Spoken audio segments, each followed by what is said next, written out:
Bonjour bien-aimés dans le Seigneur. Ce matin, nous revenons sur l'affliction. La vie est faite parfois des moments d'affliction, des moments d'épreuve. Mais que nous exhorte le Seigneur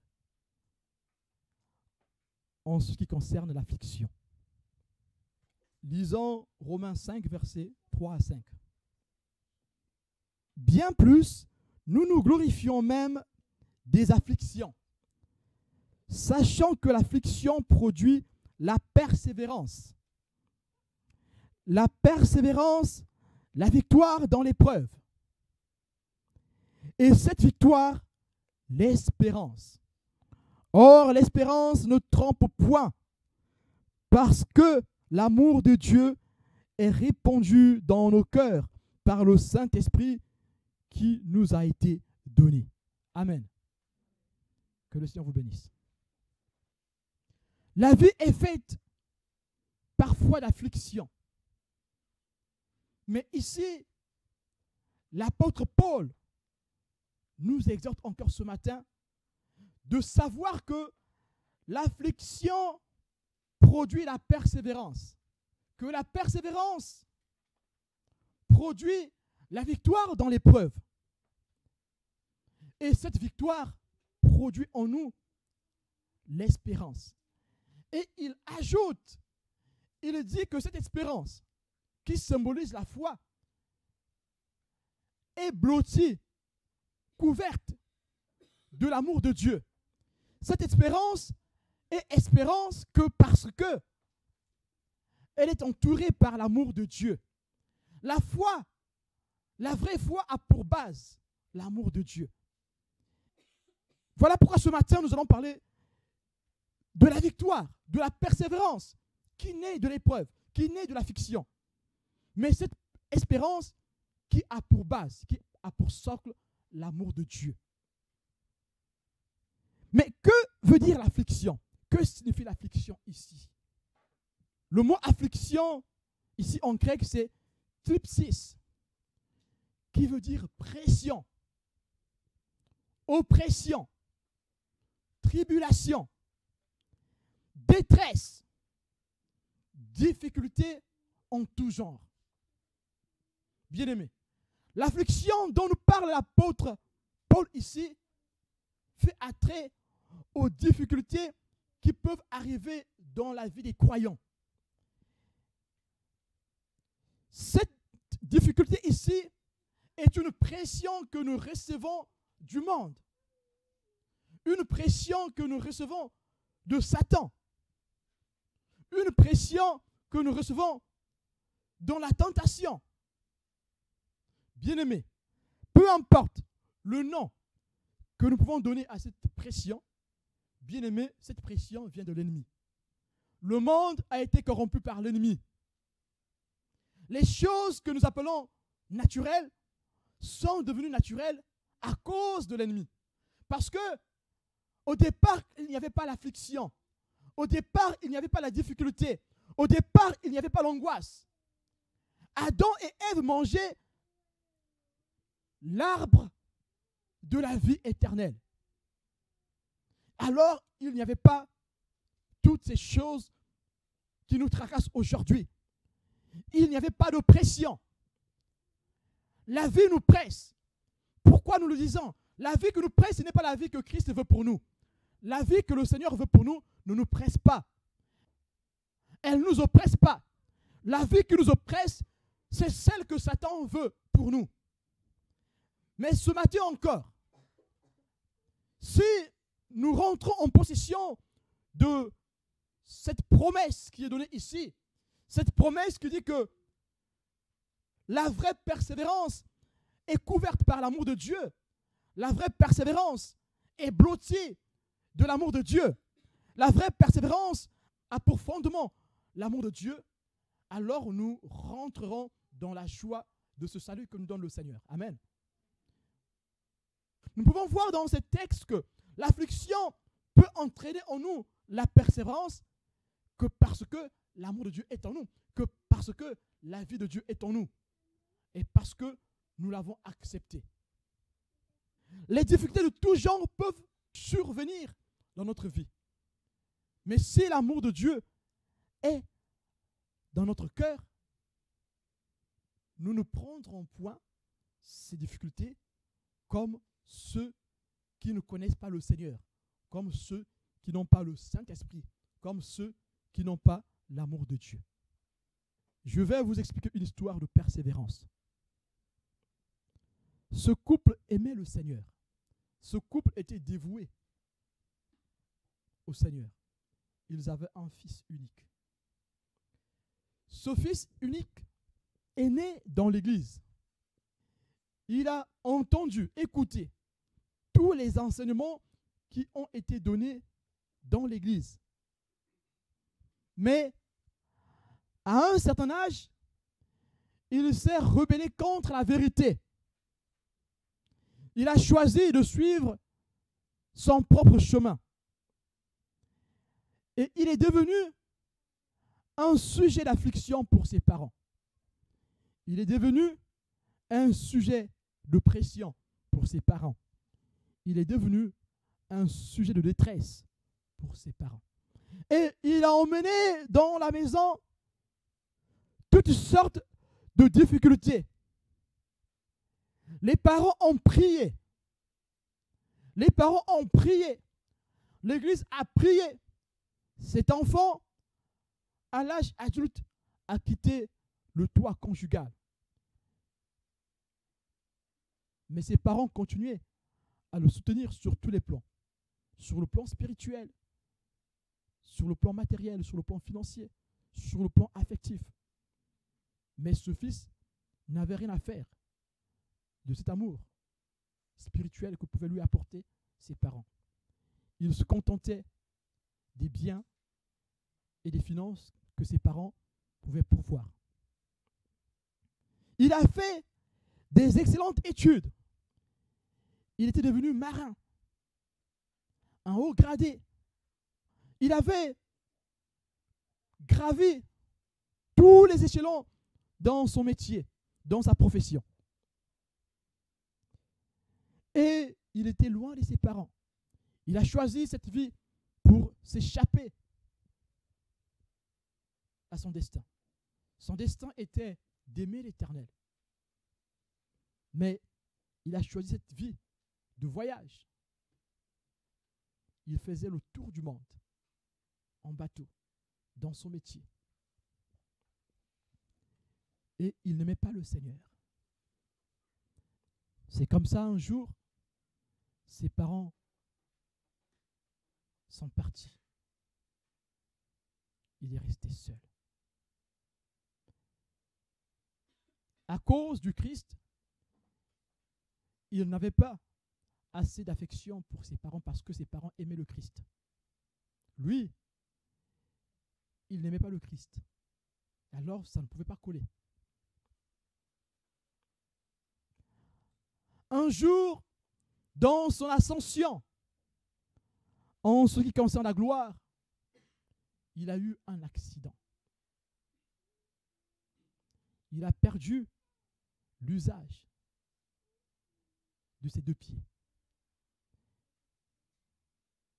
Et il était dans un hôpital de vétérans. Et il a passé sa vie dans les hôpitaux. Lui qui était haut gradé, lui qui avait une vie de gloire, il se retrouve dans un fauteuil roulant.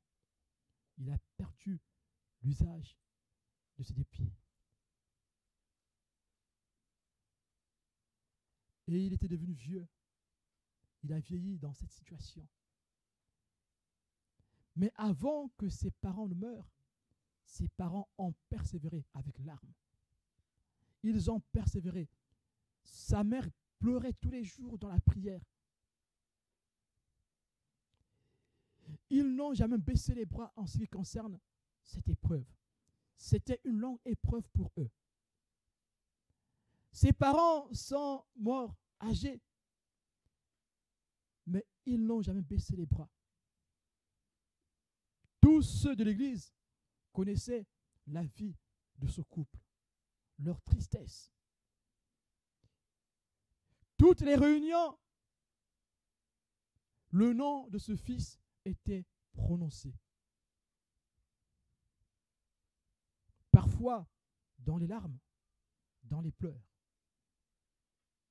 C'est l'affliction. Ce couple était affligé. Mais comment ce couple a su gérer son affliction? Ce couple n'a pas abandonné ce fils. Ce couple est resté fidèle à Jésus. Ce couple savait que ce n'est pas lui qui sauve, mais c'est Dieu qui sauve. Et la seule chose qu'ils avaient à faire, c'est pleurer devant le Seigneur. Vous voyez, bien-aimés, ici dans cette histoire, on n'a pas dit que ce couple était très fort. Il ne pleurait pas. Ce couple pleurait. Mais où est-ce que ce couple partait pleurer? Ce couple partait pleurer dans l'église, dans la prière.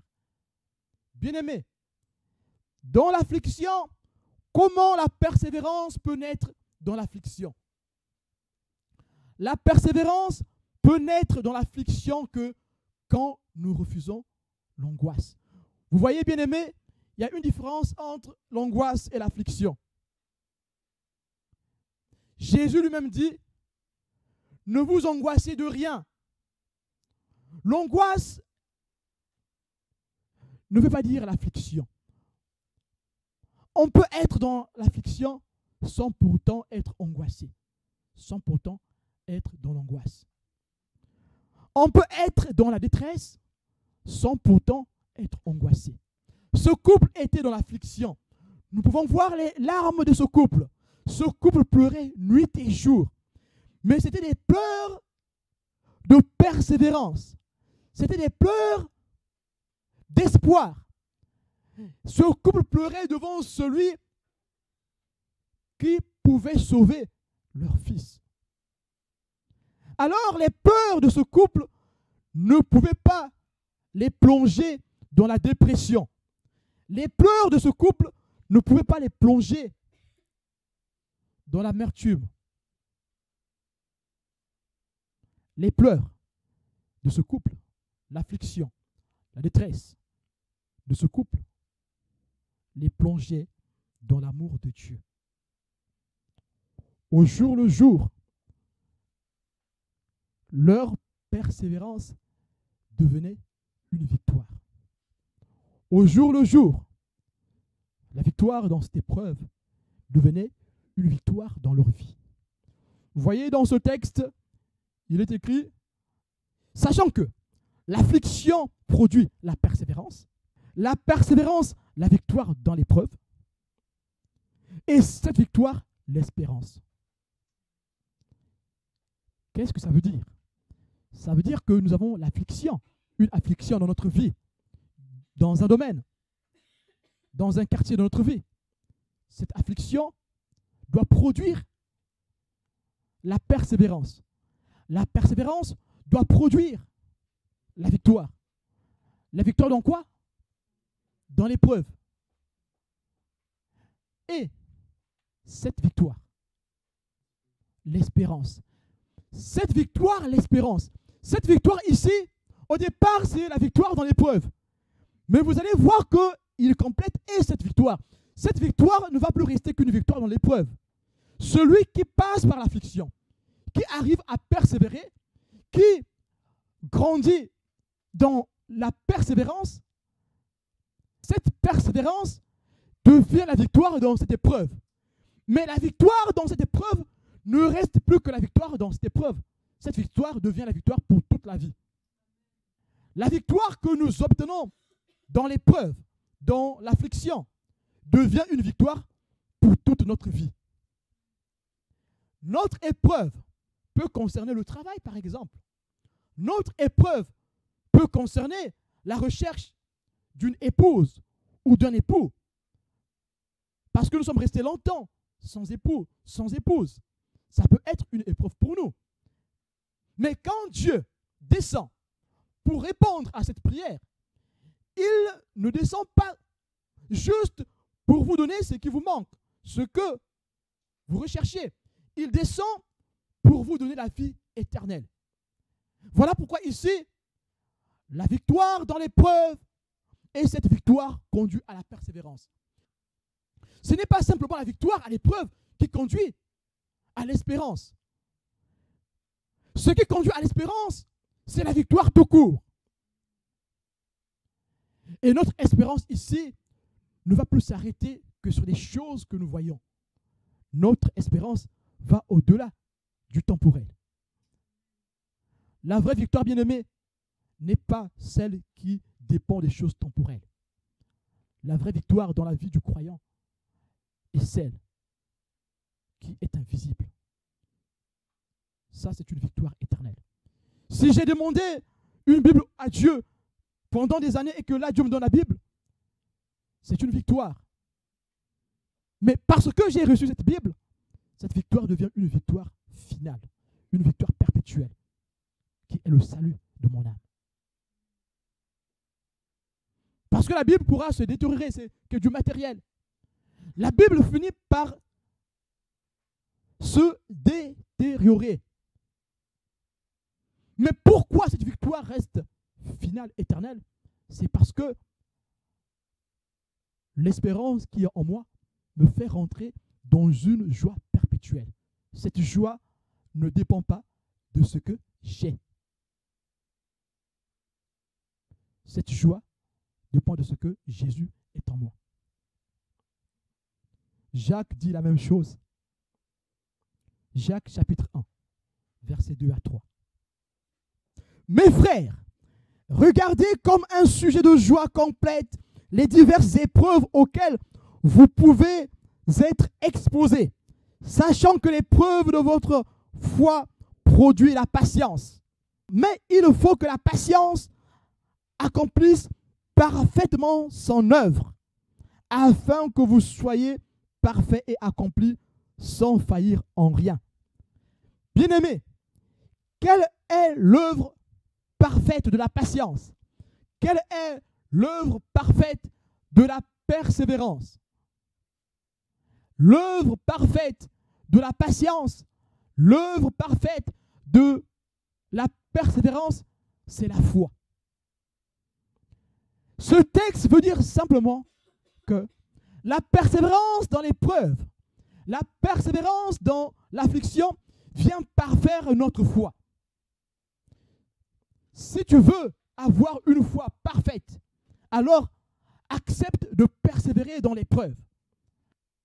Accepte la situation dans laquelle Dieu te met. C'est alors que viendra ton salut. Ne cherche pas que l'épreuve termine, prenne fin selon ta volonté. Mais recommande-toi au Seigneur. C'est là que ta vie sera fondée.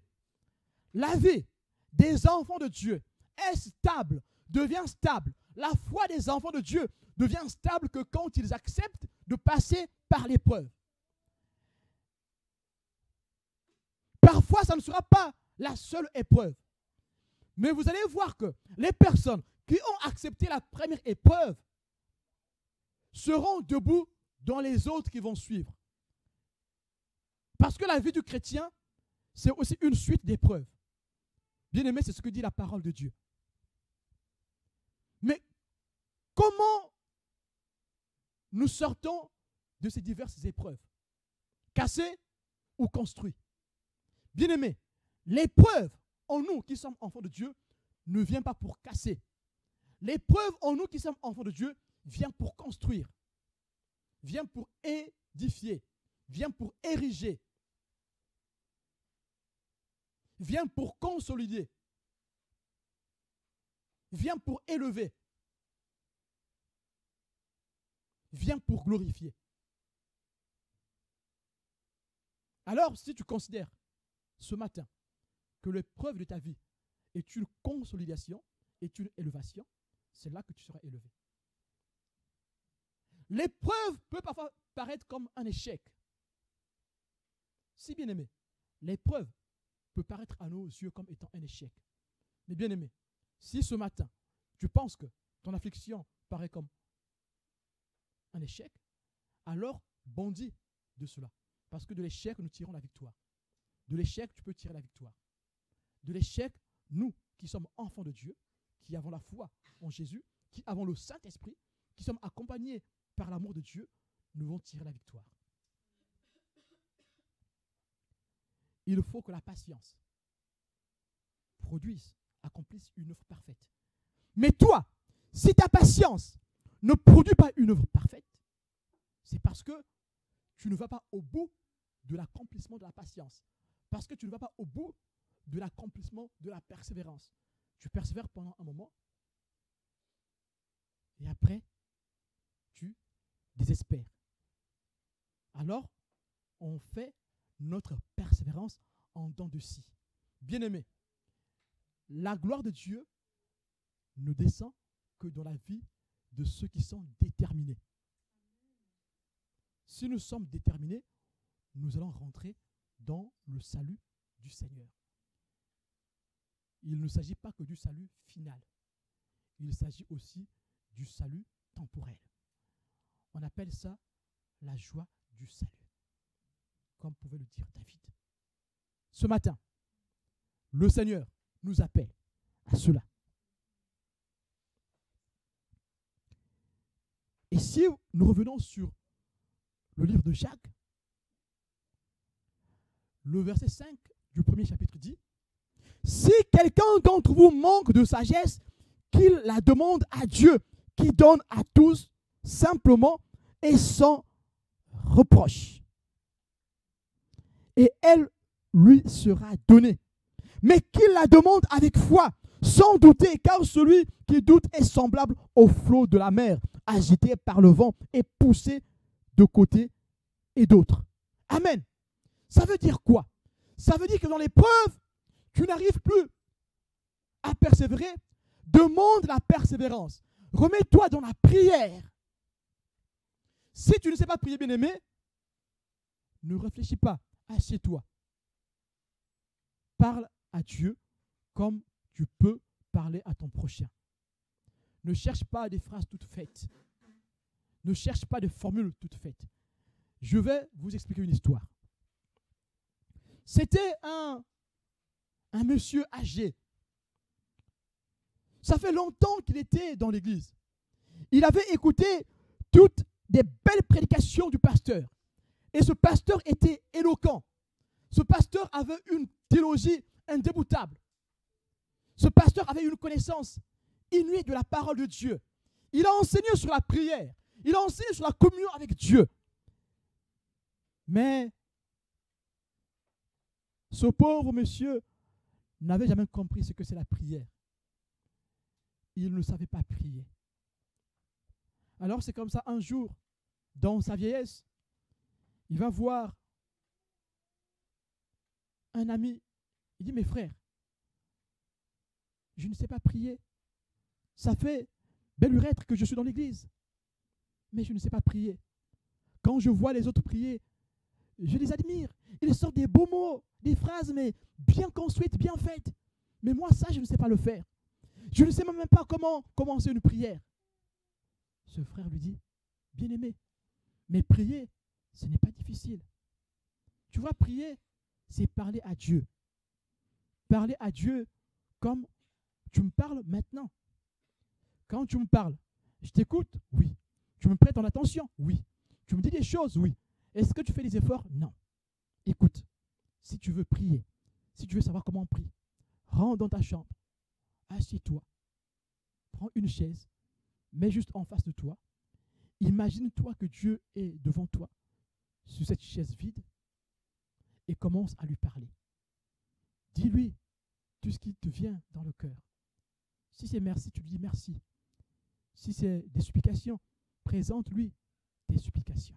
Et lui, il t'écoute. Il faut juste que tu aies la foi que ce Dieu qui est assis sur cette chaise t'écoute. Ne cherche pas de formules toutes faites. Ne cherche pas un gros français. Mais juste, parle-lui simplement, tel un enfant. Lui, il t'écoutera.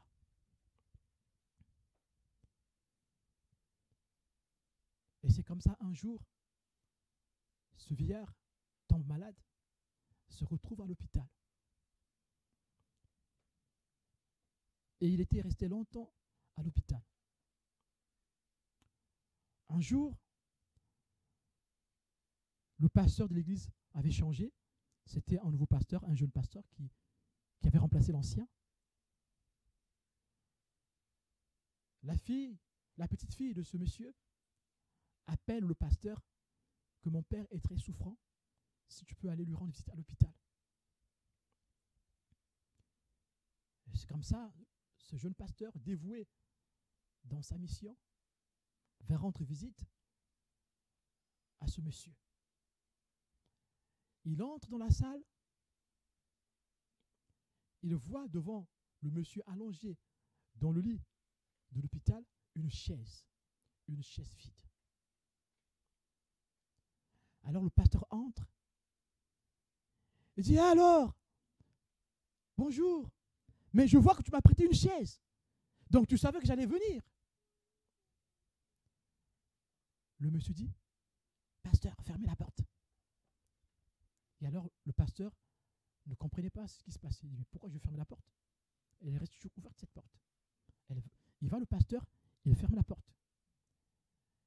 Et là le monsieur dit: pasteur, vous savez, cette chaise que vous voyez là, il ne faut pas que les gens entendent ce que je vais vous expliquer.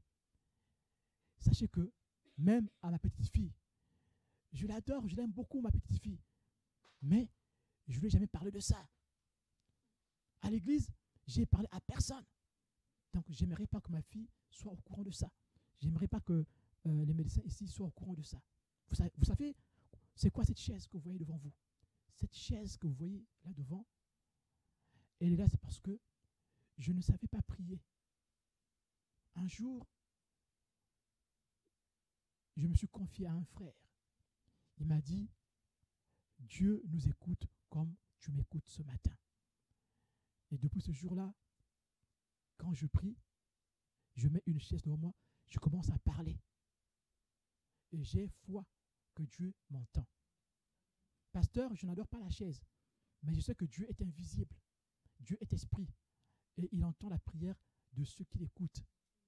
Voilà pourquoi je sais que quand je parle, quand je suis assis ici, j'ai la foi que Dieu m'entend, Dieu m'écoute. C'est le pourquoi de cette chaise. Le pasteur était ému.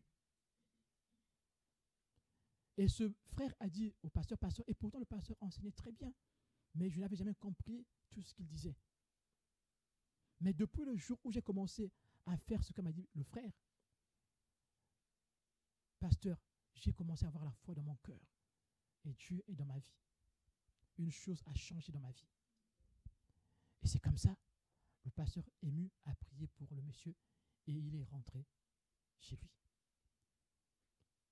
1 heure plus tard, ce monsieur appelle sa petite fille. Lui dit: viens me voir. La petite fille vient voir le monsieur.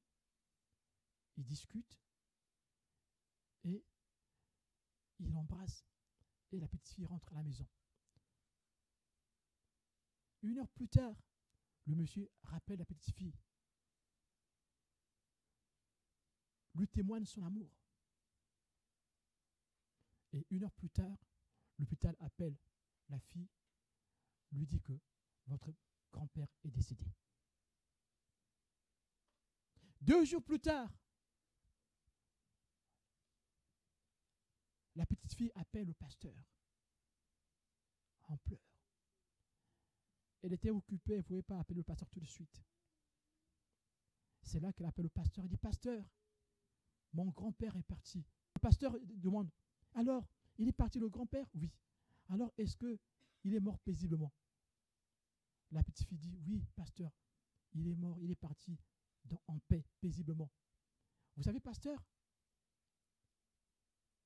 il y avait une chaise vide tout le temps à côté de son chevet. Mais je n'ai jamais compris ce que ça veut dire. Mais vous savez, quand il est parti, les médecins m'ont dit qu'ils sont venus le trouver la tête penchée sur la chaise. Sa tête penchée sur la chaise. Je ne sais pas, bien aimé, si vous comprenez Ce que ça veut dire. Ce que ça veut dire, c'est que cette personne est partie dans les bras de Jésus. Ce matin, bien-aimé, dans l'épreuve que tu passes, peut-être que tu passes par une affliction. Le Seigneur t'exhorte de faire comme ces messieurs. Peut-être que les mots te manquent. Tu n'as pas assez de mots pour exprimer ton affliction. Mais va devant le Seigneur. Parle à Jésus. Aie foi que le Christ t'écoute. Dans cette conversation, bien-aimée, une paix totale viendra dans ton cœur.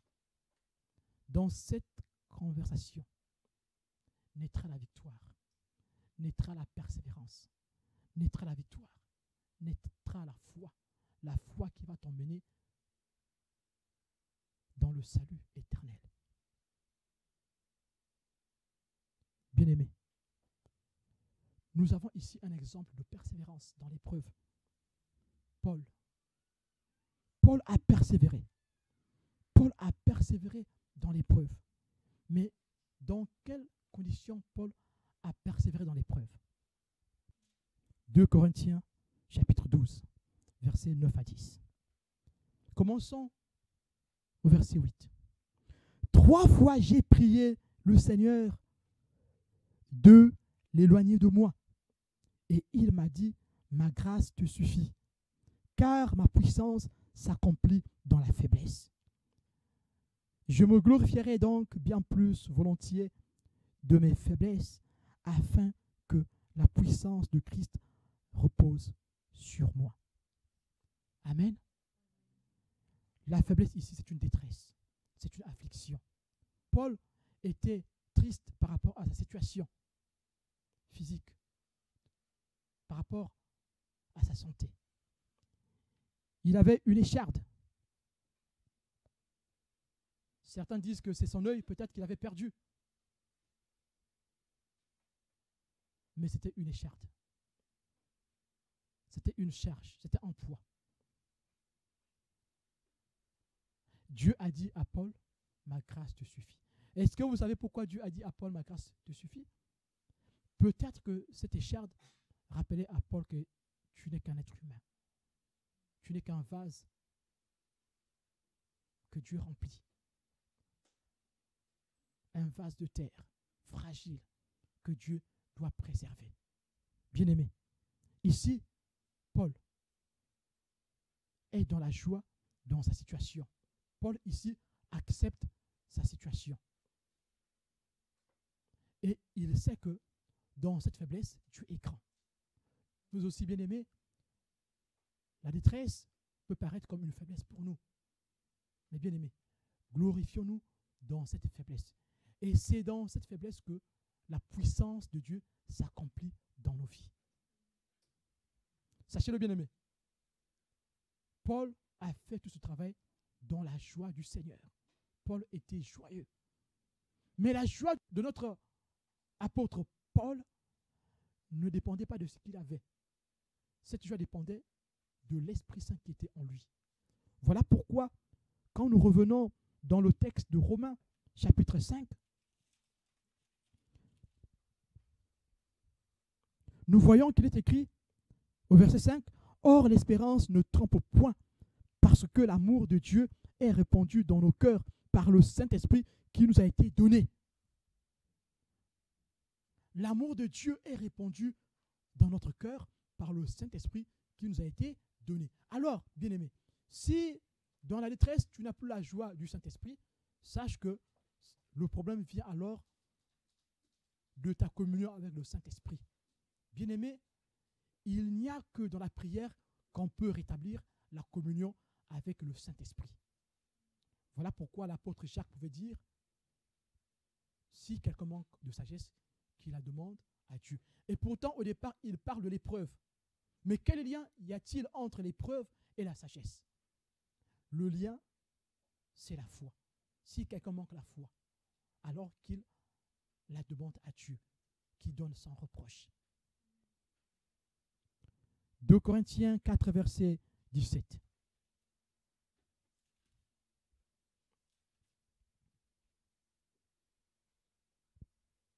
Car nos légères afflictions du moment présent produisent pour nous, au-delà de toute mesure, un poids éternel de gloire. Parce que nous regardons non point aux choses visibles, mais à celles qui sont invisibles. Car les choses visibles sont passagères et les invisibles sont éternelles. Bien-aimés, vous voyez ici, nous avons une autre perspective de l'épreuve. Et alors, j'ai demandé un stylo à Dieu. Le stylo tarde à venir. Sauf que pour moi, ce stylo est un sujet d'affliction. Mais que veut la parole de Dieu en ce qui concerne cette situation? La parole de Dieu veut que mon espérance aille au-delà de l'espérance du stylo. La parole de Dieu veut que dans l'attente du stylo, que mon espérance, que ma foi aille, voit au-delà du petit stylo que j'attends. Car le stylo n'est que petit. Il n'est que passager. L'attente du stylo n'est que passager. Donc le stylo n'est que petit. Si mon espérance vise au-delà du petit stylo, alors je garderai la joie. Bien-aimé, puisque mon espérance vise au-delà du stylo, alors le Saint-Esprit mettra en moi un esprit de reconnaissance. L'esprit de reconnaissance dira, Seigneur, merci. Même si je n'ai pas encore le stylo, mais Seigneur, j'ai au moins un crayon. Et le crayon me permet d'écrire avec. Et puis le crayon, il est mieux, parce que je peux effacer. Parce que je commets beaucoup d'erreurs dans ma vie, Seigneur. Le crayon que tu me donnes est peut-être pour l'instant plus important que le stylo, parce que je peux effacer. Mes erreurs, Seigneur, je peux les effacer. Mes fautes d'orthographe, je peux les effacer. Bien-aimé, notre vie est faite de beaucoup de fautes d'orthographe. Pourquoi nous nous arrêtons juste sur l'affliction?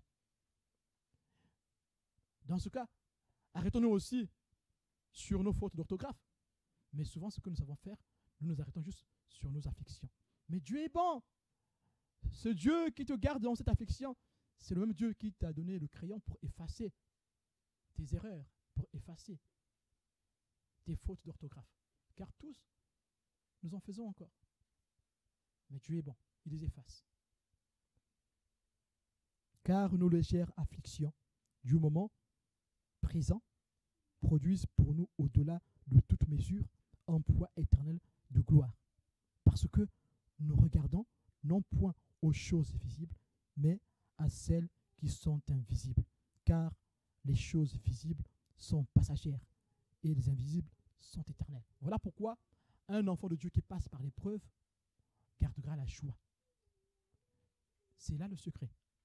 Notre joie dans l'épreuve est intacte parce que notre épreuve est passagère. Nous avons une vision spirituelle, une vision plus que microscopique. On voit au-delà de l'invisible. Ce que l'œil ne peut pas voir, nous le voyons parce que notre vision est spirituelle. La vision du Saint-Esprit qui nous emmène à voir les grâces de Dieu à perpétuité. Notre Dieu est bon, bien-aimé. La persévérance dans l'épreuve nous fait rentrer dans un poids éternel. Le poids éternel, c'est le salut. Nous serons face à face de Dieu. Nous serons face à face de notre Seigneur Jésus-Christ. Nous serons face à face de notre Dieu, notre Jésus, celui qui nous a aimés en premier. Si nous restons sur cette phrase, alors, puisque notre vision ne s'arrête pas sur les choses invisibles, et alors nous garderons la joie.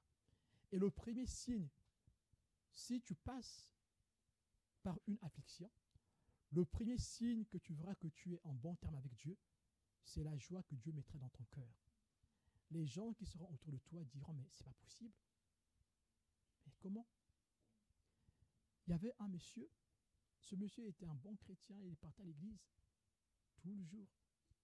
Mais il y avait des choses qui se passaient dans sa vie. Tous ses voisins connaissaient par quoi il passait, par quelle tribulation il pouvait passer. Un jour, son voisin vint lui rendre visite et lui dit, mais comment fais-tu pour être aussi joyeux? Même moi, je ne suis pas joyeux. Et pourtant, j'ai même pas le 1/10 de ce que toi tu peux vivre depuis que je te connais. Dis-moi, il n'y a pas de nuages dans ta vie? Et le monsieur répondit à son voisin, tu sais, j'ai commencé à être heureux le jour où j'ai rencontré le Seigneur, le jour où il est rentré dans ma vie. À partir de ce jour-là, j'ai toujours gardé la joie.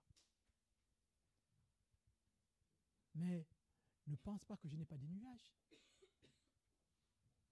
Voici ma femme, ça fait longtemps, elle est sur ce lit. Quand vous me voyez sortir seul, mais ma femme reste à la maison.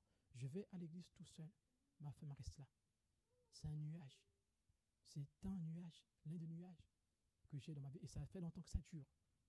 Mais tu sais, s'il n'y avait pas de nuages, comment il y aurait la pluie? Pour qu'il y ait la pluie, il faut qu'il y ait du nuage. Parce qu'il y a ces nuages, la pluie qui vient bénir tombe sur moi. Sans les nuages, il n'y aurait pas la pluie bienfaisante. Et je peux te dire que la pluie bienfaisante de Dieu me donne la joie. Et alors, je peux regarder au-delà de ces nuages. Amen. Nous allons prier le Seigneur.